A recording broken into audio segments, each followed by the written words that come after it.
बिस्मिल्लाहिर्रहमानिर्रहीम। अस्सलाम वालेकुम नाज़रीन, आप यूट्यूब और फेसबुक चैनल देख रहे हैं। मैं राना उज़ैर हूँ।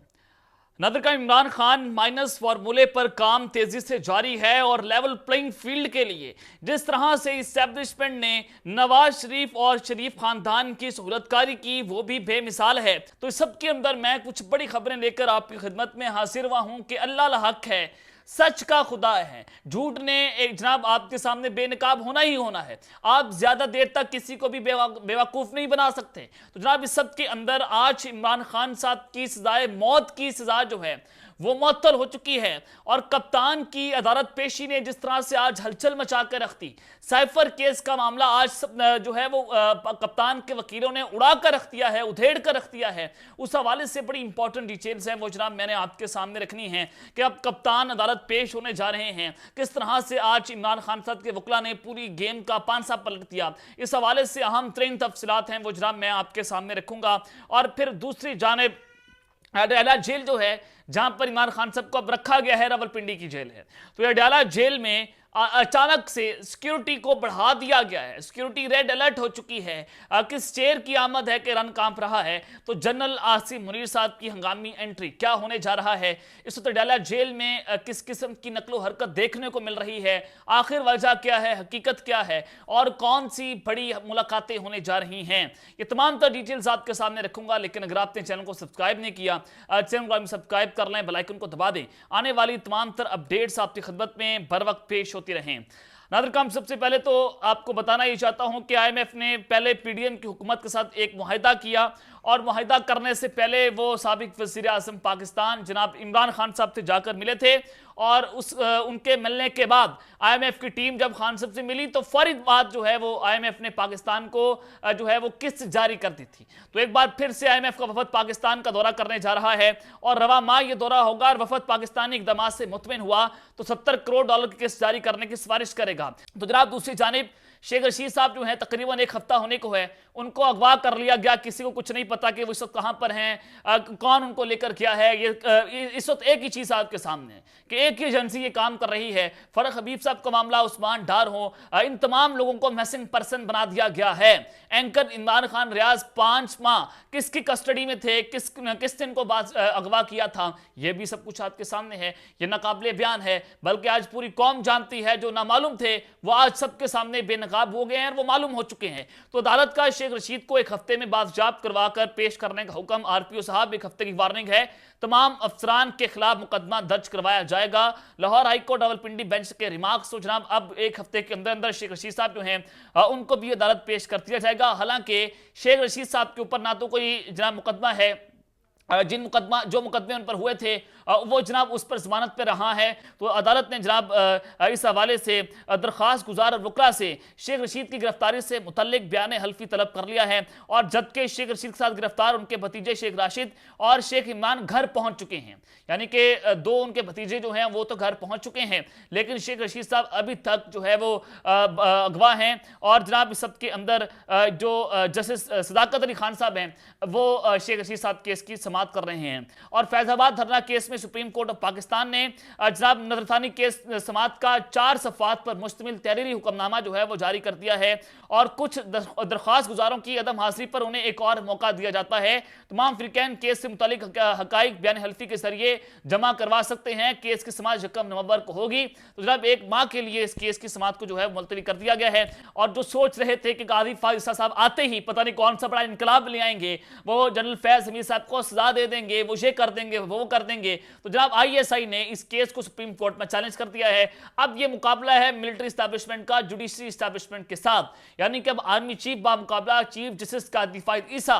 तो यहां पर देखना होगा कि आइन, दस्तूर या कानून जीतेगा या फिर पाकिस्तान में डंडे की ताकत जीत जाएगी, या पाकिस्तान में चांद तारे वाले जीत जाएंगे, पाकिस्तान में जनाब ये लोग जीत जाएंगे जिनके पास ताकत है। तो हुआ यही है कि यही लोग जीते हैं जिनके पास ताकत थी, लेकिन आइन, कानून और दस्तूर को हमेशा इन इन्हीं लोगों ने जनाब रत्ती की टोकरी में फेंका था। तो इस सब के बाद नवाज शरीफ साहब जो हैं उन्होंने भी अपनी वतन वापसी के लिए टिकट्स जो हैं वो बुक करवा ली हैं। साबिक वज़ीर आज़म 21 अक्टूबर को लंदन से अबू धाबी इंटरनेशनल एयरपोर्ट पर लैंड करेंगे और 21 अक्टूबर को ही अबू धाबी से लाहौर के लिए जनाब रवाना होंगे।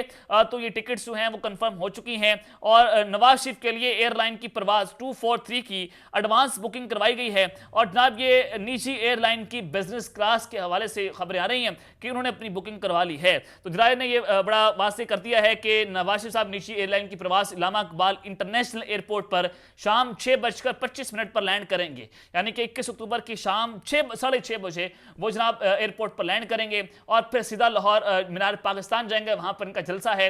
लेकिन ये आप समझ लीजिएगा कि इस इकबाल से पहले मरियम नवाज साहिबा जो हैं उनका जो फ्लॉप जलसा है उसने बता दिया है कि पाकिस्तान की आवाम उस वक्त कहां पर खड़ी हुई है।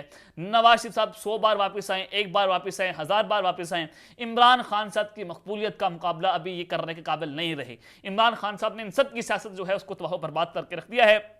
लेकिन जनाब इस सब के बाद मैं आपको बताना ही चाहता हूं कि आज इमरान खान साहब जो हैं उनको अदालतों से एक बहुत बड़ा रिलीफ मिल चुका है और कप्तान की अदालत पेशी ने आज जिस तरह से हलचल मचाकर रखती है और ये जो रिलीफ दिया गया है कि कप्तान को सजाए मौत का एक बयानिया बनाया गया था कि इमरान खान साहब को साइफर केस के अंदर कम से कम जो कैद है वो 14 साल है और ज्यादा से ज्यादा इमरान खान साहब को सजाए मौत भी हो सकती है क्योंकि उन्होंने पाकिस्तान के साइफर एक्ट जो सीक्रेट एक्ट है उसके खिलाफ वर्जी की है, उन्होंने गद्दारी की है।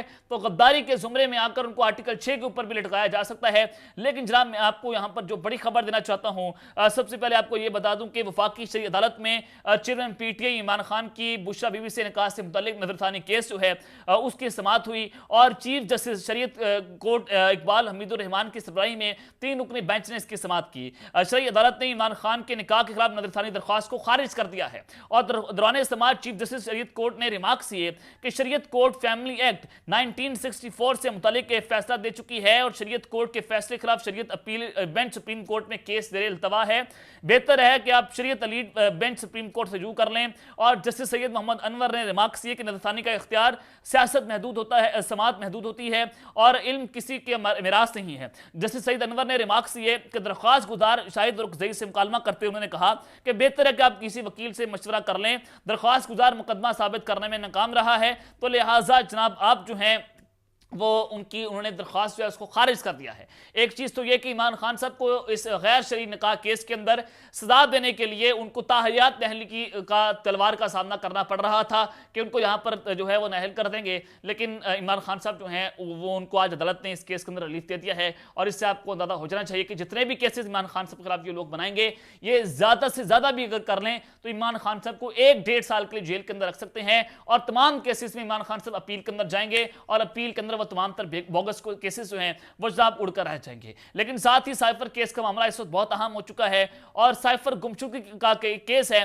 और ये इन कैमरा समाअत हो रही है और सबसे पहले इंसाफ की बुनियादों का यहां पर उसकी धज्जियां उड़ाई जा रही हैं कि यहां पर इंसाफ के तकाजे पूरे नहीं किए जा रहे कि एक केस है उसको इन कैमरा रखा जा रहा है और उसको ओपन नहीं किया जा रहा। तो जनाब यहां पर आपको अंदाजा हो जाना चाहिए कि जब इमरान खान साहब ने एक साइफर को काबीना की इजाजत से डीक्लासिफाई कर दिया तो उस डीक्लासिफाई का मतलब यह है कि आप उसको पढ़ सकते हैं, आप उसको सुना सकते हैं और अगर आप इसको डीक्लासिफाई ना करते तो इमरान खान साहब पर साइफर एक्ट जो सीक्रेट एक्ट है वो लग सकता था। लेकिन जब डीक्लासिफाई कर दिया तो वो सीक्रेट एक्ट के तहत उस पर खान साहब के ऊपर कार्रवाई नहीं हो सकती।